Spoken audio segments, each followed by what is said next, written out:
자, 우리가 지난 시간에 역대기를 다 끝냈어요.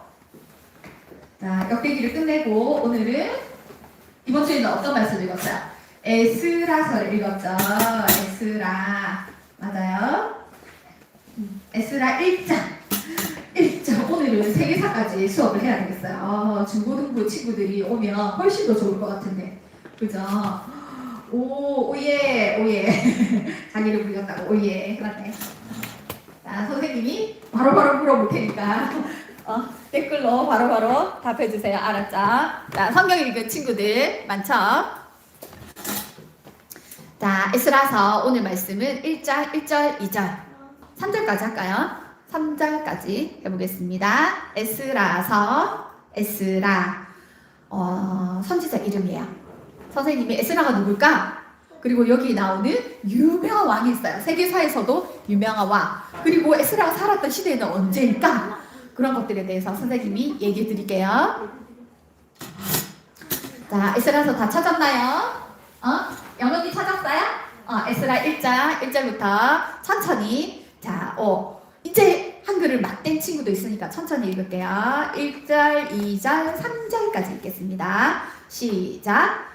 바사왕 고레스 원년에 여호와께서 예레미야의 입을 통하여 하신 말씀을 이루게 하시려고 바사왕 고레스의 마음을 감동시키심에 그가 온 나라에 공포도 하고 조서도 내려 이르되 바사왕 고레스는 말하노니 하늘의 하나님 여호와께서 세상 모든 나라를 내게 주셨고 나에게 명령하사 유다 예루살렘의 성전을 건축하라 하셨나니 이스라엘의 하나님은 참 신이시라.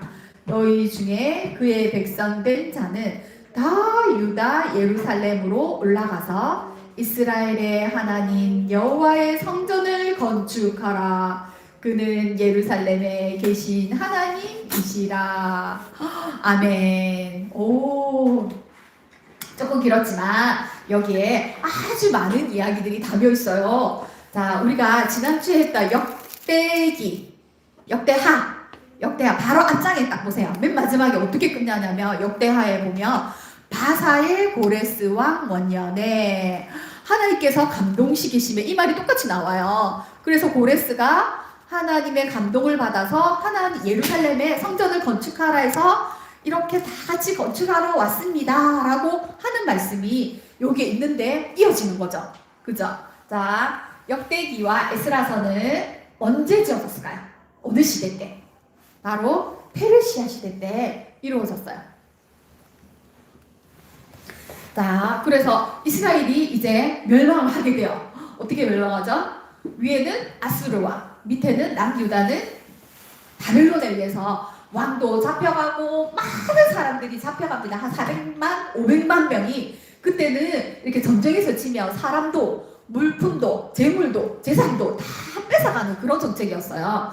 그래서 이스라엘이 멸망하게 됩니다. BC 586년에 586 이렇게 외우세요. 586년에 예수님 오기 전 586년에 멸망하게 되거든요. 그래서 그때 바벨론이라는 나라가 멸망을 하는데 이 바벨론이라는 나라가 또 어느 나라에 먹히냐면 세계 역사에 보면 페르시아 제국이라고 굉장히 큰 제국이 있습니다. 세계사에도 나와요. 선생님이 고등학교 세계사 책에 보니까 나오는 거예요. 자, 그래서 페르시아 제국 이 또 바벨론을 멸망시킵니다. 이 페르시아 제국은 대제국이었어요. 어마어마하게 큰 제국이었어요. 그래서 200년간 페르시아라는 나라가 이 모든 이집트, 이스라엘, 그리고 이란, 이라크, 지금의 페르시아 제국은 지금의 이란입니다. 이란. 알겠죠? 그래서 지금도 이란은 왕 제도가 있죠. 페르시아 거대한 왕이 속국으로 여러 나라들을 정복하고 그리고 나누는데 그 전에 바벨론이라는 나라는 그 작은 나라를 정복했잖아요. 전쟁에 가서 정복하면 다 사람도 뺏어오고 재물도 뺏어왔어요. 그리고 거기를 굉장히 못살게 황폐하게 만들었어요. 근데 페르시아 제국을 일으킨 여기 나오는 고레스 왕 있죠. 바사. 성경에는 바사라고 해야 돼. 바사, 페르시아. 같은 말이에요. 바사 왕이 페르시아라는 나라거든요. 그 왕은 이게 이 페르시아 제국을 통일한 왕이 고레스 왕인데, 선생님이 역사책에 보니까 키루스 왕이라고 돼 있어요. 발음이 다르고 이렇게 해서 그렇지 키루스, 고레스 똑같은 왕이에요. 이 왕은 어떤 정책을 폈냐면 너희 나라 속국들이 너무 이제 반란도 많이 일으키고 독립하겠다고 자꾸만 전쟁을 일으키고 이렇게 자기 이 연합국을 이제 힘들게 하니까 이 왕은 어떤 정책을 쳤냐면 조금 유한 부드러운 정책을 썼어요. 그래서 그 나라의 종교도 인정하고 그 나라의 사람들을 데려오지 않고 다시 돌아가서 너희의 신을 잘 믿어라. 그리고 우리나라의 왕과 왕자들을 위해서 너희 나라 신에게 잘 제사를 드려달라. 그리고 너희 나라 문화와 종교를 인정하겠다. 그렇게 아주 부드러운 정책을 쓴 왕이에요. 그래서 여러 나라 문화를 통합하게 되고 페르시아 제국 때는 굉장히 안정적이게 되죠. 그래서 200년이나 역사가 이루어지는 그런 나라가 됩니다. 선생님 말한 거 있죠. 자, 이 페르시아 제국에 유명한 왕이 있는데 이 왕들이 성경의 에스라에 3명의 왕이 나와요. 그래서 에스라, 느헤미야, 에스더 이 모든 성경이 다 페르시아 제국 때 쓰여진 배경으로 한 그런 선지서, 역사서예요. 성경이에요. 에스라, 느헤미야, 에스더. 알겠죠?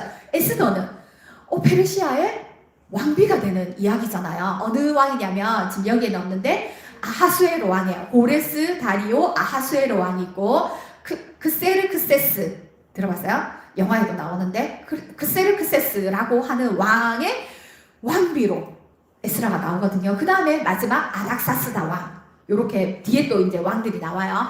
우리가 여기 성경에 나오는 왕들은 여기 에스라에 나오는 왕들은 고레스 왕, 페르시아 제국을 통일한 왕이에요. 굉장히 우리나라 같으면 광개토 대왕 정도 돼요. 굉장히 땅을 넓히고 굉장히 이렇게 페르시아 제국을 처음 일으킨 왕이에요. 고레스 왕. 굉장히 중요한 왕이에요. 제일 처음 일정이 나왔잖아. 바사와 고레스 원년에 첫 번째 왕이 되고 첫 번째 한 일이 뭐냐면 각 나라 백성들에게 너희 땅으로 가서 해라. 그런데 이 모든 것들을 이 고레스 왕이 이렇게 할 수 있었던 것은 하나님께서 그 마음을 감동시켰다는 거죠. 자, 이스라엘은 70년간이나 포로 생활로 여기 바벨론, 아수르 그리고 여기 이 땅에 페르시아에 와 있어요. 포로로 많이 잡혀와 있어요. 그리고 지금 이스라엘 어때요? 남은 자들도 있지만 가난한 사람, 쓸모없는 사람들 그리고 왕족이나 귀족들은 다 잡혀왔어요. 이곳에 와서 했어요. 이것을 예언한 선지자가 있어요. 누구냐면은 예레미야, 이사야가 벌써 예언을 하고 있습니다. 이사야, 예레미야에서 보면 너희는 바벨론에게 붙잡혀 갈 것이다.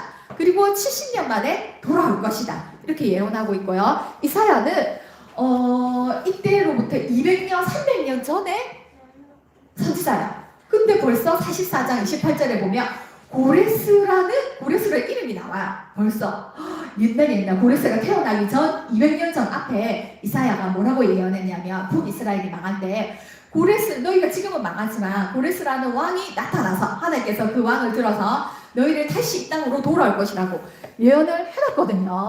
와, 대단하죠. 자, 여기 지도를 보세요. 보면 여기 이스라엘 있죠? 이스라엘이 있습니다. 그래서 저기 초록색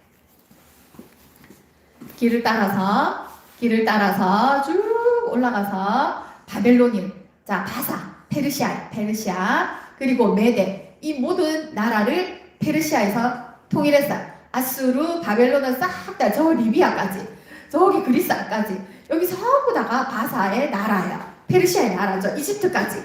어마어마한 대제국. 이렇게 큰 대제국을 고레스가 통일을 했다는 거죠. 자, 그래서 여기 보면 고레스 실린더라고 대형 박물관이라는 영국의 박물관이 있어요. 그래서 여기에 보면 원통형에 뭐라고 적혀있냐면 나는 키루스다, 나는 고레스다, 나 왕 중의 왕, 위대한 왕을 너희의 전통과 종교를 존중하며, 그러면서 칙령을 내리는 거예요. 우리가 읽었던 2장 3장의 말씀 올라가서 그의 백성된 자는 다 예루살렘에 올라가서 이스라엘의 하나님 여호와의 성전을 건축하도록 하여라 라고 칙령을 내린다는 그 말이 여기 깨알같이 적혀 있는 거예요. 성경에만 적혀 있는 게 아니고 실제로 역사에 적혀 있답니다. 그게 바로 페르시아 고레스 칙령이라고 해요. 고레스, 여기 성경에 보면 하나님께서 이 모든 역사는 하나님께서 주관하세요. 이스라엘이 망한 것도 하나님께서 하나님의 명령대로 하나님 말씀대로 살지 않았기 때문에, 그래서 너희가 망할 것이다 라고 선지자를 통해서 예언했고요. 그리고 70년 만에 다시 돌아올 것이다. 이 땅은 70년 동안 안식년을 누릴 것이다. 그렇게 말씀하고 있고요. 70년 만에 고레스의 마음을 감동시키심에 예루살렘으로 올라가서 성전을 건축하라 라고 되어 있죠. 그리고 이 모든 것은 이 세계사를 주관하시는 고레스를 세우시고 기름 부으시고 그리고 다시 예루살렘으로 올라가게 하시는 분은 하나님이라는 거. 하나님께서 그 이방의 왕조차도 마음을 감동시키시니까 어때요? 예루살렘 성전을 다시 내 예언을, 내 말씀을 성취하겠다라고 말씀하시는 거예요. 예루살렘을 회복하겠다. 그렇게 예언의 말씀을 성취하기 위해서 하나님께서는 페르시아라는 그 대제국의 왕을 통해서 이런 칙령을 내시는 거죠. 자, 그래서 이 다시 포로로 돌아갔던 이 왕 예루살렘 백성들이 다시 70년 만에 돌아오게 되는 거예요. 그 말씀을 하고 있죠. 에스라의 전체 말씀을 보면 1장에서 6장까지와 7장에서 10장까지, 우리 10장까지 읽었죠. 그 두 말씀이 크게 나눠져 있어요. 1장에서 6장까지는요, 이제 돌아와서 누가 돌아왔나 있죠. 명단이 나오고요. 그래서 뭘 했나? 하나님의 성전을 지었다 라고 되어 있고요. 또 방해도 있어요. 그 지역에 살던 사람이 우리도 같이 짓자 그랬는데 그때 돌아온 스룹바벨과 유다 총독과 백성들은 아니다. 너희는 이미 이방신을 섬기고 이 땅에서 하나님을 섬기지 않는 사람들과는 같이 짓지 않겠다. 자, 그래서 그때 같이 짓자로 했는데 거부당하니까 이 사람들이 계속적으로 방해를 해요. 나중에 느헤미야까지 시대까지 계속적으로 성벽 지을 때까지 방해를 합니다. 그렇지만 또 하나님께서는 학개 스가랴 선지자를 통해서 또 그 성전을 완공시키십니다. 그 내용이 6장에 나오고 성전을 완공하고 유월절을 지키고 하나님 앞에 감사를 드리는 것까지 6절까지 나오고요. 그때까지 에스라가 안 나와요. 7장부터 에스라가 나옵니다. 두 번째 귀환을 하죠. 이 귀환은 1차, 2차, 3차 귀환이 있어요. 자, 1차 귀환은 고레스 왕 때, 1대 왕, 페르시아 1대 왕 때, 고레스 왕 때 수르바벨과 4만여 명의 이스라엘 사람들이 자 이제 가자. 근데 거기서 벌써 정착을 했어요. 70년 만이면 다 아들도 딸도 낳고 결혼도 하고 거기서 직업을 가지고 또 어느 정도 페르시아의 높은 자리까지 올라간 사람도 있대요.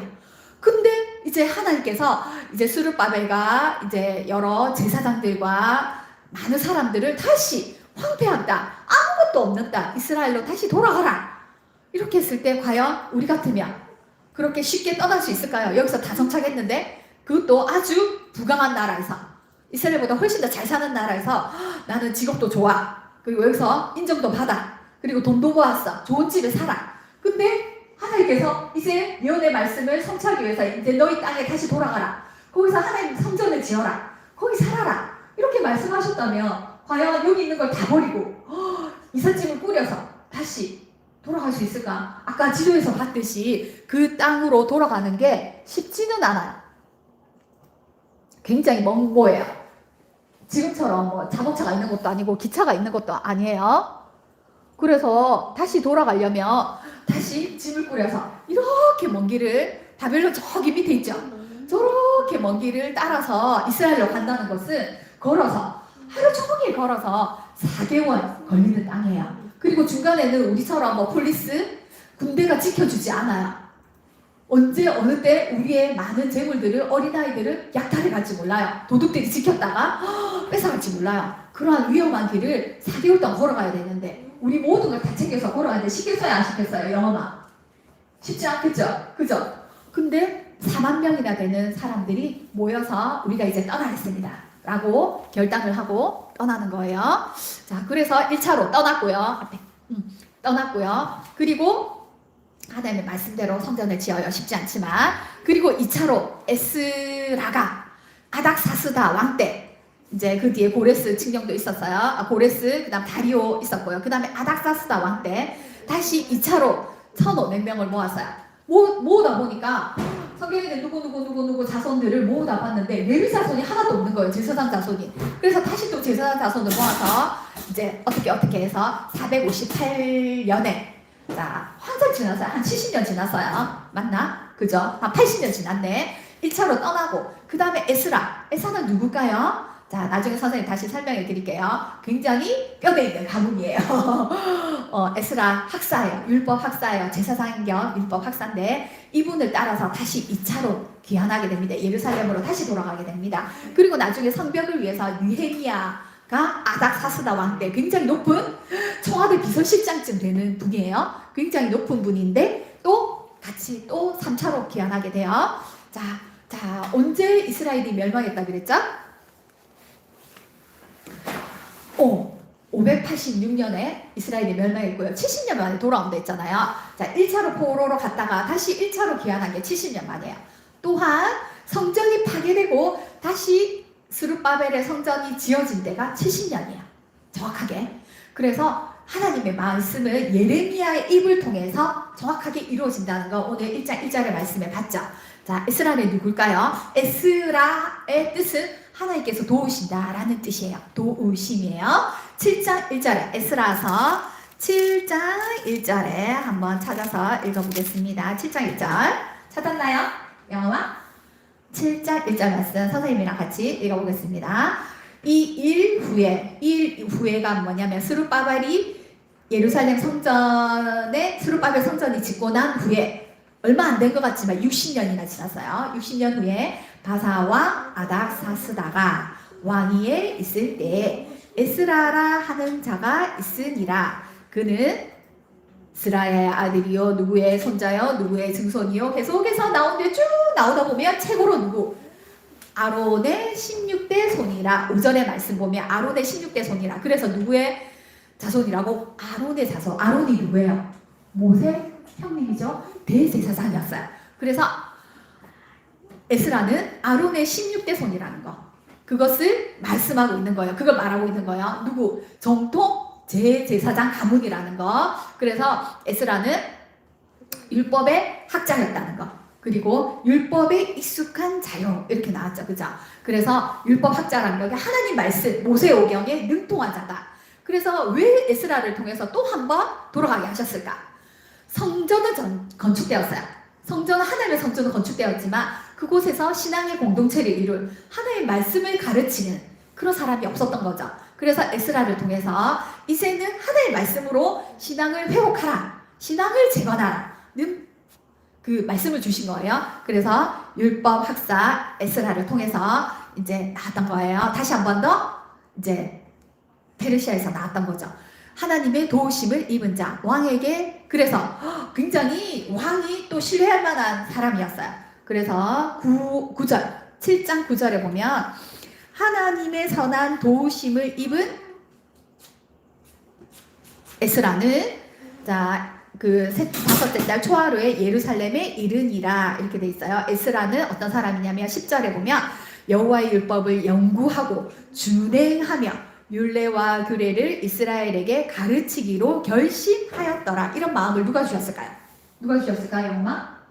하이마. 누가 주셨을까? 에스라에게.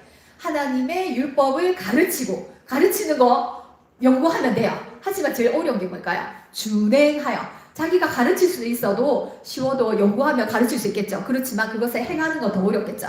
그리고 그것들을 결심하도록 만드신 분은 하나님이겠죠. 그런 에스라가 이제 돌아와서 이제 하나님의 말씀을 가르칩니다. 그랬는데 그렇게 하나님의 말씀을 누구든지 다시 올라가라 해서 아닥사스다의 왕의 이제 명령을 또 힘입어서 거기 성전에 들어가는 그릇 그때 뺏어온 거 있죠. 바벨론 성전에 있던 거, 신전에 있던 거, 예루살렘에서 뺏어온 거, 하나님의 성전에 있는 은그릇과 금그릇과 모든 기구들을 가지고 너희들 또 성전에 필요한 거, 너희들이 쓸만한 거, 돈들 다 너희들이 세금으로 내는 것 중에서 너희들이 쓸만한 거 다 얼마든지 대줄 테니까 다 들고 가라. 이런 축복을 받아가면서 왔어요.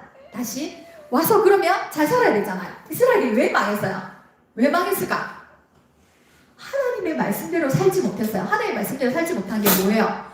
우상을 숭배했어요. 모든 신전에 신이라는 신은 하나님도 섬기고 이 신 저 신 나에게 좋다는 신들을 다 섬겼어요. 그리고 맨 마지막 왕 보면 어떻게 했어요? 므낫세 왕을 보면 하나님의 성전에도 가증한 아세라 목상을 섬겼다 했어요. 바알과 아세라 우리에게 재물을 주고 풍요로움을 주는 모든 신들을 다 섬겼어요.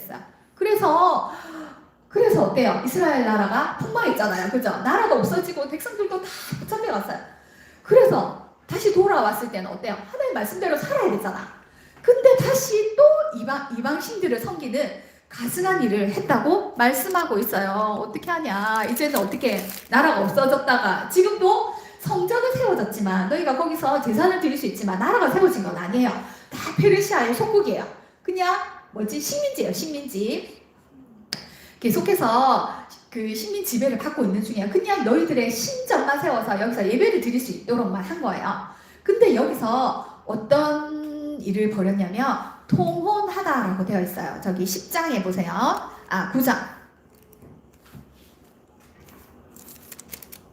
9장 1절 말씀에 여기도 2일 후에 이제 돌아왔어요. 예루살렘에 돌아와서 하나님 앞에 예물을 바치고요. 사로잡힌 자들이 돌아왔어요. 그래서 예배를 드렸어요. 성전을 도우는 일을 했어요. 제사장들도 데리고 와서. 그랬는데 몇 달 후에 어떤 일이 있나 보세요. 9장 1절입니다. 이 일 후에 방백들이 내게 나와 이르되 이스라엘 백성과 제사장들과 레위 사람들이 이 땅 백성들에게서 떠나지 아니하고 가나안 사람들과 헷 사람들과 브리스 사람들과 여부스 사람들과 암몬 사람들과 모압 사람들과 애굽 사람들과 아모리 사람들의 가증한 일을 행하여 가증한 일이 뭘까요? 이방신을 섬겼다는 거죠. 2절에 보면 그들의 딸을 맞이하여 아내와 며느리로 삼아 딸도 삼고 며느리도 삼았어요. 거룩한 자손이 그 지방 사람들과 서로 섞이게 하는데 결혼했다는 거예요. 방백들과 고관들이 이 죄에 더욱 으뜸이 되었다 하는지라. 제사장 가문들도 하나님을 잘 섬긴다는 그런 아론의 가문들도 굉장히 하나님 말씀을 잘 안다는 가문들도 어떻게 모세 시대부터 어떻게 가나안 땅에 들어갈 때부터 하나님께서 말씀하시죠. 그 땅이 백성들이 섬기는 그 신들을 섬기지 말고 그 땅의 여자들과 서로 통혼하지 말라, 결혼하지 말라. 그러면 그 신들을 섬기는 그 여자들이 와서 어떻게 너희의 아들들을 미혹하여서 이방신을 섬기게 할 것이다 라고 굉장히 엄하게 하나님께서 말씀하셨어요. 이것은 외국 사람과 결혼하지 말라 이 말이 아니에요. 그러면 국제 결혼하지 마요? 외국 사람과 결혼하지 마라 이런 뜻인가요? 아니에요. 모세도 이방 여자와 결혼했고요. 또 룻도 이방 여자예요. 무엇을 하지 마라고 하냐면 이방 여자들이 들고 오는 그 신, 가증한 신, 특히 가나안에서 섬기고 있던 그 신을 섬기지 말라는 거였어요. 그래서 이방 여인을 아내로 맞지 마라. 그 여인들이 섬기는 신을 같이 섬기지 말라는 거예요. 그래서 서로 통혼하지 말라 했는데 벌써 이스라엘 포로로 잡혀갔던 사람들조차 이 땅에 오자마자 그 땅의 여자들이 너무 아름다운 거야. 그리고 섬기는 신이 너무 멋진 거야. 벌써 결혼해서 아이를 낳아버렸네? 큰일 났네? 그리고 말라기서의 말씀을 보면 자기의 조강지처 어린 아내, 이 이방 여자와 결혼하기 위해서 자기 아내를 버리고 이방 여자와 결혼하는 그런 사람도 있었다는 거죠. 말라기서에 보면 이혼하지 말라고 했는데 거기서 보면 왜 이혼하지 말라고 했냐면 원래 이스라엘 백성들이 자기 가문에 있던 유대인 여자들 버리고까지 이방 여자와 결혼을 한 거지. 이혼하고. 그것을 하나님께서 가증한 일이라고 말씀하고 계신 거예요. 이 말을 듣고 에스라가 어떻게 했나? 성경 말씀에 보세요. 9장 3절입니다. 3절에 보면 내가 이 일을 듣고 어떻게 했는지 보세요. 에스라가 속옷도 찢었어요. 겉옷을 찢고 머리털도 수염도 뜯으며 자기 머리털하고 수염도 다 뜯었어요. 기가 막혀 있으니 기가 막혀서 어떻게 이런 일이 있을 수 있지? 그래서 기가 막혀 있으니 이에 4절에 보세요. 이스라엘의 하나님의 말씀으로 말미암아 떠는 자가 사로잡혔던 이 사람들이 죄 때문에 다 내게로 모여오더라. 내가 저녁 제사 드릴 때까지 기가 막혀 앉았더니 에스라가 이 말을 듣고 에스라는 이 죄를 짓지 않았어요. 자기가 죄를 짓지 않았지만 하나님 앞에 너무너무 기가 막혀서 눈물의 회개 기도를 하는 거예요. 정말 에스라의 성격이 나오죠. 겉옷을 찢고 죄를 뿌렸더라. 보통은 그렇게 회개를 하는데 겉옷을 찢고 속옷까지 다 찢었어요. 큰일 났어요. 얼마나 기가 막혔으며, 그리고는 자기 머리털과 수염까지 다 뽑았어요. 하나님 앞에 정말로 어떻게 이런 일이 있을 수 있겠습니까? 라면서 저녁 때 하루 종일 앉아 있었던 거예요. 그렇게 울면서 하나님 앞에 손을 들고 기도를 하는 거예요. 그 뒤에 보면 이 모습을 보고 많은 사람들이 나와서 이제 함께 기도를 한 모습을, 에스라의 기도를 들었던 것 같아요. 자, 6절 말씀해 보세요. 6절 말씀해 보면 하나님 앞에 손을 들고 나옵니다. 나의 하나님이여, 내가 부끄럽고 낯이 뜨거워서 감히 나의 하나님을 향하여 얼굴을 들지 못하겠습니다. 에스라가 정말 이 백성의 죄를 통해서 하나님 앞에 나오는데, 내가 하나님 너무 부끄러워서, 낯이 뜨겁고 부끄러워서 얼굴 들고 나오지 못하겠습니다. 너무 죄가 심해서. 왜? 한번 이렇게 해서 망했잖아요. 이스라엘이 이런 죄를 지어서 어떻게 됐어요? 영어가 이스라엘이 이방신을 섬기고 이방 여자와 결혼해서 우상을 섬겨서 어떻게 했어요? 하나님의 말씀을 듣지 않아서 어떻게 됐어요? 우리의 조상들이 어떻게 됐어요? 이스라엘이 망했잖아. 나라가 없어졌어요. 지금도 없는 상태예요. 그죠? 하나님께서 너희를 남의 나라 땅에 붙잡혀 갈 것이다 라고 그렇게 많은 선지자를 통해서 예언했는데, 그래도 하나님의 말씀 듣지 않았어요. 그래서 쫓겨갔잖아요. 나라가 없어졌어요. 그래서 겨우 70년 만에 돌아올 것이라 해서 하나님의 예언의 그 언약의 성취로 말미암아 우리는 잘한 게 하나도 없는데 돌아오게 겨우 돌아왔어요. 겨우. 그랬는데 또 이런 죄를 짓는 거예요. 이는 우리의 죄악이 많아 정수리에 넘쳐 머리까지 넘쳤다는 거예요. 우리 허물이 커서 하늘에 미침이니라.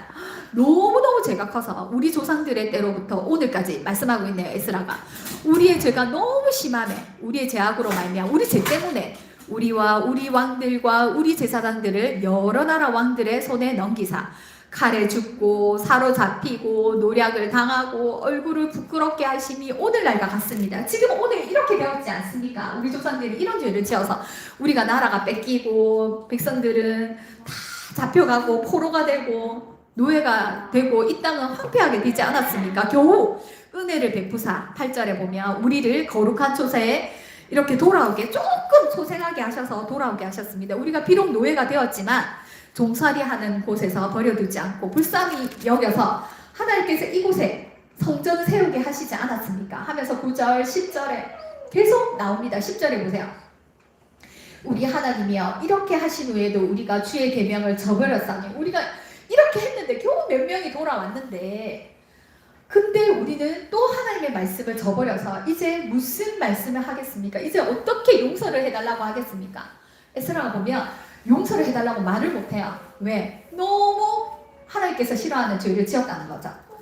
그래서 이 악한 13절에 보면 우리의 악한 행실과 큰 죄로 말미암아 이 모든 일을 당하였으니 우리는 큰 벌을 받아도 마땅합니다. 하나님이 진노하셔도 우리는 피할 자가 없습니다. 어떻게 이렇게 가증한 일을 했겠습니까? 감히 서지를 못하겠습니다 하면서 14절까지 에스라의 그 눈물의 기도가 나옵니다. 어떻게 하겠어요? 어떻게 해야 될까요? 이 백성들이 하나님 앞에 눈물을 흘리고 기도를 합니다. 용서해달라고 하면 에스라가 어떻게 할까요? 하나님은 어떻게 해야 될까요? 그냥 바로 다 죽여야 돼요? 그 사람을 내쫓아야 돼요? 하나님께서 어떻게 해야 될까요? 하나님이 먼저 어떤 걸 하기 전에 사람들이 나오게 됩니다. 에스라의 눈물의 회개를 기도를 듣고 에스라가 울며 기도하며 죄를 자복할 때 10절에 보면 백성의 남녀와 어린아이의 큰 무리가 그 앞에 모였습니다. 백성들이 다 모였습니다. 이 심각하다는 걸 알죠? 우리가 잘못했다는 걸 압니다. 그래서 엘람 자손 중에 엘람 자손들이 굉장히 많이 다시 돌아왔었거든요. 1000명 넘게. 그 중에 스가냐가 나옵니다. 에스라에게 뭐라고 말하냐면 10장 2절에 보면 아직도 소망이 있습니다. 우리가 이 땅 이방 여자를 맞이해서 아내로 삼았지만 아직도 소망이 있습니다. 이제 하나님의 명령을 떨며 준행하는 자의 가르침을 따라서 우리가 이 말씀, 하나님의 말씀대로 살겠습니다. 이제 결단합니다. 이 모든 아내와 우리의 소생, 아이들을 다 내보내기로 우리 하나님과 언약을 세우고 율법대로 행할 것입니다. 이렇게 말씀하시는 거예요. 에스라가 울면서 기도했을 때 이 모든 백성들이 나와서 이제 하나님의 말씀을 우리가 알았습니다. 우리가 잘못했다는 걸 알았습니다. 이제 우리가 결단하겠습니다. 그러면서 이제 4절에 보면 우리가 도울 것이니 우리가 이렇게 결단했으니까 이제 힘써 행하소서. 에스라가 일어나서 우리에게 명령해 주십시오. 이렇게 말씀하고 있습니다. 백성들이 먼저 나와서 같이 회개하고 이제 결단하는 거죠. 우리가 이 모든 것들을 잘못했으니까 회개하고, 그리고 회개만 하는 게 아니라 이 이방의 여자들을 이제 돌려보내겠습니다. 아니면 이 백성들이 다 죽게 생겼거든요. 이 백성들이 다시 죽겠습니까? 가루가 되어서 더 이상 회복하지 못하겠습니까? 아니면 우리가 이제라도 이제 우리가 잘못했던 것들을 다시 회개하고 행함으로 이방 여자를 내쫓겠습니다. 이렇게 이제 결단을 하는 거죠. 그래서 뒤에 보면 에스라가 다시 금식하면서 기도합니다. 너희들 그렇게 해라. 그렇게 결단한 대로 행하여라 하고는 에스라는 다시 그 성전에 있는 골방에 들어가서 금식하면서 하나님 앞에 기도합니다. 음식도 물도 마시지 않고 6절 7절의 말씀에 보면 그리고는 다시 나와서 공포를 합니다. 너희들 속히 행하라고. 그리고는 이제 끊어버리라 이렇게 말씀하고요. 그 일들을 누구부터 했냐면 정말 하나님의 말씀을 잘 지키고 제사를 드리는 제사장 가문부터 했어요. 그래서 이 일을 정확하게 하라. 그래서 다 모든 이방 여자가 다 우상신을 들고 온 건 아니잖아. 각 가정마다 다를 거잖아. 그래서 이 일을 잘 처음부터 이렇게 막 하는 게 아니라 이것을 조사하는 사람을 모아서 각 가정마다 누가 어떻게 결혼을 했고 누구 어떻게 보내고 이런 것들 한 3개월 걸립니다. 조사하여서 누구누구 뽑습니다. 그래서 조사하여서 그 각 가정마다 누가 어떻게 결혼했고, 그리고 10장 마지막에 보면 근데 이 일에 또 반대하는 사람도 나와요. 이 일을 어떤 사로잡혔던 자손 중에서 이 일을 반대하는 사람도 나옵니다. 자, 그렇지만 이 일을 조사하여서 그 조사한 것을 명단에 10장 마지막 보면 또 명단이 나옵니다. 이 명단은 뭐냐면 누가 어느 자손들이 이방 여자와 결혼했는지 정확하게 조사하고 기록을 남깁니다. 그러면서 이상은 모두 이방 여인을 아내로 맞이한 자라. 그 중에 자녀를 낳은 여인도 있었더라. 이렇게 마치거든요. 자, 에스라와 느헤미야는 옛날에는 성경이 한 권으로 같이 묶였다는 그런 말이 있습니다. 그래서 같이 연결되거든요. 다음 주에 말씀하신 그 느헤미야 말씀을 통해서 또 하나님께서 어떻게 또 우리의 신앙들을 재건하는지를 볼 수 있습니다. 자, 하나님께서는 그 페르시아에서 돌아온 거, 이것은 제2의 출애굽이라도 할 수 있습니다. 하나님께서 모세를 통해서 어때요? 애굽에서 끌어내셨습니다. 애굽이라는 세상에서 보통 성경의 구약에 보면 너 애굽에서 끌어내. 그 애굽에서 끌어낼 때 어떤 일이 있었어요? 유월절을 통해서 어린 양의 피로 말미암아 끄집어냈다고 했어요. 그죠? 자, 그리고 또 바벨론에서 이 바벨론이 이제 그 바벨론 땅도 페르시아가 점령했게 아수르, 바벨론 다 페르시아 땅이기 때문에 자, 바벨론에서 끌어냈다는 표현도 맞습니다. 바벨론에서 제2의 출애굽이죠. 성전을 지으려고 또 출애굽했습니다. 그리고 와서는 성전을 짓고 또 유월절을 지켰습니다. 그것도 또 하나님의 어린 양은 그죠? 대신 예수님의 모형, 이 구약의 모든 것들은 예수님을 보여주거든요. 자, 또 지금도 우리를 불러내신 것은 이 땅에 살지만 그러나 하나님의 백성으로 세상에서 끌어내주신 거죠. 그 끌어내실 때는 무엇이 필요해요? 예수님의 어린 양의 피가 필요하죠. 그 끌어내기 위해서 하나님은 예수님을 보냈습니다. 그 예수님 믿는 자들은 하나님의 말씀대로 우리는 이 땅의 성전을 쌓지 않죠. 그죠? 그것은 그 출애굽해서 모세가 지은 솔로몬이 지은 성전, 그리고 다시 바벨론 해서 또 스룹바벨이 지은 제2의 성전은 예수 그리스도 대신 그 자신의 십자가를 주셔서 주신 그 예수님의 피, 예수님의 성전, 그리고 그 피로 사신 우리를 말씀하시는 거죠. 그죠? 그래서 예수님을 통해서 우리의 처소 되게 하시고, 그리고 처소 삼으시고, 우리를 세상에 끌어내셔서 그 예수님의 피를 통해서 깨끗하다 하시고, 그리고 우리 안에 들어오셔서 너는 이제 하나님의 깨끗한 거룩한 처소가 되게 하시고, 그리고 우리의 몸으로 만들어주셔서 하늘의 성전이고 우리의 몸을 만들어주셔서 우리의 머리는 예수 그리스도다. 그래서 서로 연합되었다.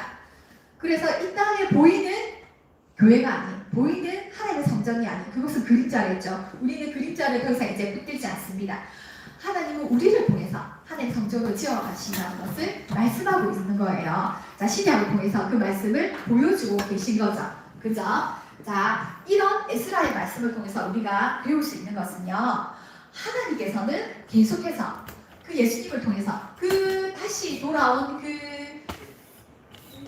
사로잡힌 자, 남은 자, 그 사람들은 하나님의 말씀이 성취된다는 걸 보고 있는 거예요. 제1의 성전, 우리를 끄집어내서 모세에서 애굽에서 끄집어낸 그 하나님, 그리고 바벨론에서 그 페르시아 고레스 칙령을 통해서 세상의 왕을 통해서 끄집어내신 하나님, 그 하나님께서 또 뭐라고 말씀하셨어요? 언약이 성취될 것이다. 어떤 언약? 또 메시아를 통해서 우리 다시 한 번 더 끄집어내실 것이다. 그래서 이 남은 이스라엘 백성들은 하나님의 성전에서 누구를 기다렸냐면 메시아를 기다린 거예요. 우리를 다시 회복시키실, 영원히 회복시키실 그 메시아를 기다린 거예요. 그런데 그 메시아는 어때요? 어떻게 오셨어요? 한 작은 어떤 영광으로도 오시지 않았죠. 말 위에 오셨어요.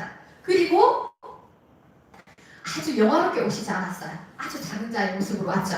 그래서 신약에 보면 이스라엘 백성들이 네가 메시아냐? 내가 그렇다. 그랬던데 너는 어떤 영광도 우리에게 주지 않잖아. 그때 예수님 오신 시대는 이제 벌써 페르시아가 망하고요. 알렉산더에 의해서 망합니다. 로마에 의해서 다시 지어진 식민지 시대. 아직도 이스라엘은 식민지에 있었던 거야. 그래서 이스라엘 백성들은 그 남은 자, 어떤 메시아를 구했냐면 다윗과 같은, 솔로몬과 같은 크고 영화롭게 다시 하나님의 성전을 지어서 이스라엘 백성들을 그 구원해 내실 그 메시아를 원했던 거예요. 근데 하나님께서 어떤 메시아를 주셨어요? 우리의 그 말씀을 성취하신 율법을 완성시키신 그 메시아를 주신 거죠. 십자가에서 우리 죄를 위해서 죽으신 그 메시아를 주신 거예요. 근데 사람들은 알아보지 못했어요. 그래서 어땠어요? 예수님을 죽였잖아요. 그죠? 그것도 모두 예언되어 있었어요. 말씀에 있었지만 그 사람들은 율법 학사였고 말씀에 능통한 자라 하였지만 그것을 보지 못했던 거예요. 누구만 볼 수 있었어요? 약한 자, 죄인들, 그죠? 그렇지만 마음이 가난한 자, 하나님 애통하는 자, 정말 하나님의 아들을 볼 수 있는 자들은 그런 사람이었어요.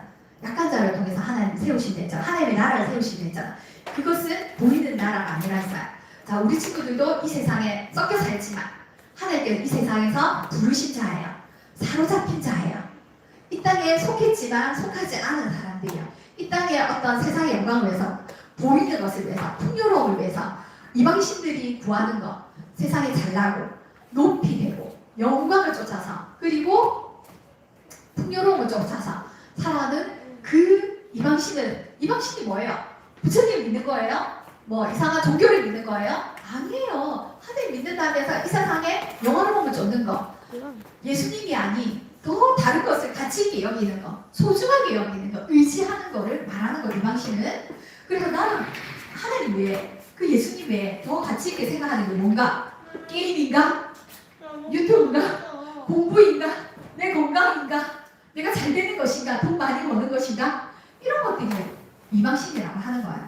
자, 그러나 아까 우리 찬양에서 봤죠? 내가 아무것도 없다 하고 우리는 나를 이 세상에서 구원해 주신 하나님의 예수님의 피로 사신, 그리고 우리를 통해서 하나님의 성전이다, 하나님의 처소다, 내가 너와 함께 있을게, 그리고 하나님 나를 주신 거, 그것을 위해서 난 여호와로 즐거워하리, 구원을 주신 그 하나님을 위해서 즐거워하는 우리 친구들이 되길 바래요. 그것을 소외한 사람들은 항상 감수할 수 있어요. 눈에 보이는 어떤 거 없어도 하나님께서 뭐라고 그랬어요? 여호와의 영광, 그 솔로몬의 영광으로 너희 먹을 것과 입힐 것과 너희 필요한 것을 다 구하겠다. 들풀도 솔로몬의 영광보다 못했다.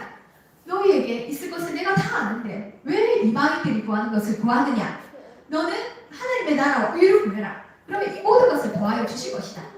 그랬어요. 그리고 너희 무거운 짐진 자들아, 예수님이 뭐라 했어요? 다 내게로 오라. 내가 너희를 쉬게 하리라 그랬잖아. 우리 하나님 앞에서, 예수님 앞에서, 십자가 앞에서 평안히 쉬고 가볍게 쉬고 즐거워하는, 오늘도 즐거워하는 우리 친구들 되기 원해요.